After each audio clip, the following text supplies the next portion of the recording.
Well, thank you guys so much for coming and joining us on our What's Love Got to Do with It coaching chat. We're just using this opportunity to share our stories and answer some of the very common questions that we get, and hopefully give you some insight into what this is all about and how it can be an amazing part of your life. So I will start. My name is Kristin Folkerts. I am a wife and mother. I am 39 years old. Wow, how did I get there? And I am from Fort Wayne, Indiana. I stay at home full time, and I got into this about 2 years ago. I can just say that basically from the moment I was born, I have had some sort of chronic illness. And honestly, I even dreamt about this last night. I have always felt like health was my enemy, and there was never going to be an opportunity for me, I'm gonna cry already, for me to have any control or have any sense of the ability to make my situation better. I remember being 7 years old and being diagnosed with asthma and thinking, no wonder I can't run, I'll never be able to run. Doctors literally telling me you won't be able to run, and trying so hard to become a runner, but I couldn't do it, and thinking that I'm always going to be a health failure. But dance was my fitness. It was my outlet. It was my thing. And so I actually joined a ballet company in Fort Wayne and dove very heavily into it. And at the age of 13, I was told by one of the prominent teachers that I was too fat to ever make it, and I was short. So, and I had developed breasts before the other girls, and so therefore I was fat. And if I ever wanted to have any chance of being a ballerina, I was going to have to lose weight. And so that was the beginning of my issues with food. I started to withhold food from myself. I started to exercise.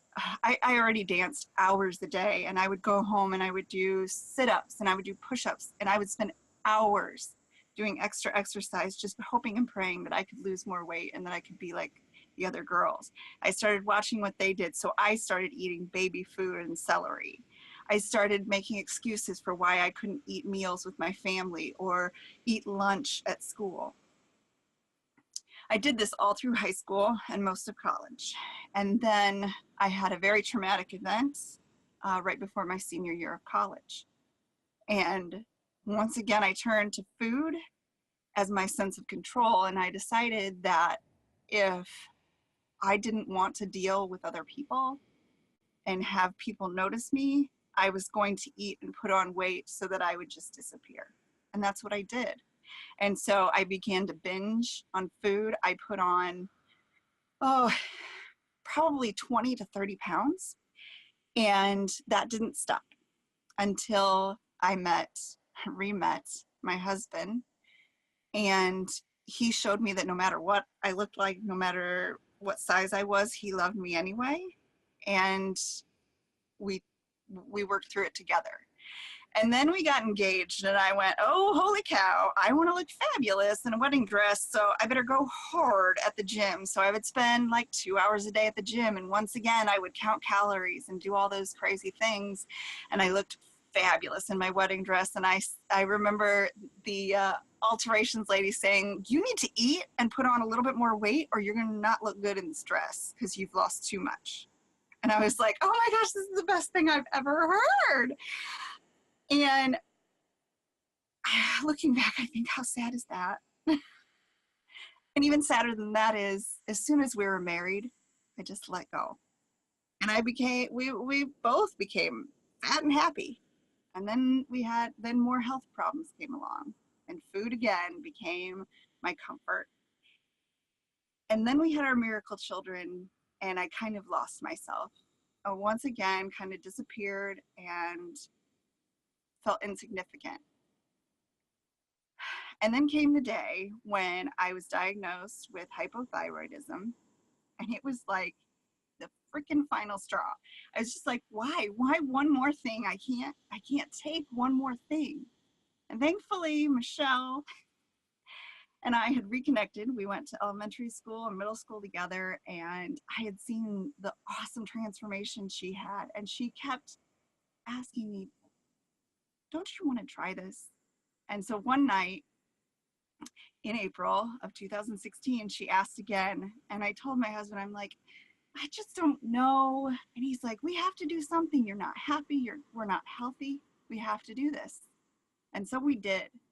And long story short, it changed my life in so many ways. And so when I realized that the praise and the community, the support, the love, and the self-confidence that I got from being in a group and working on myself and lifting other people up, I realized that's what I wanted to do more than anything.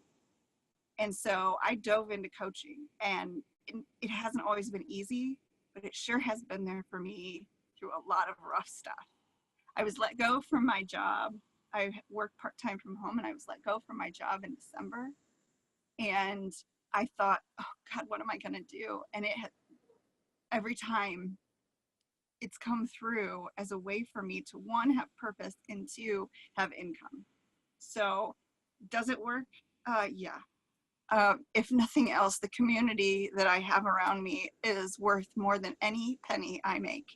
So that's my story as quickly as I can tell it. So I am going to now send it over to Ashley.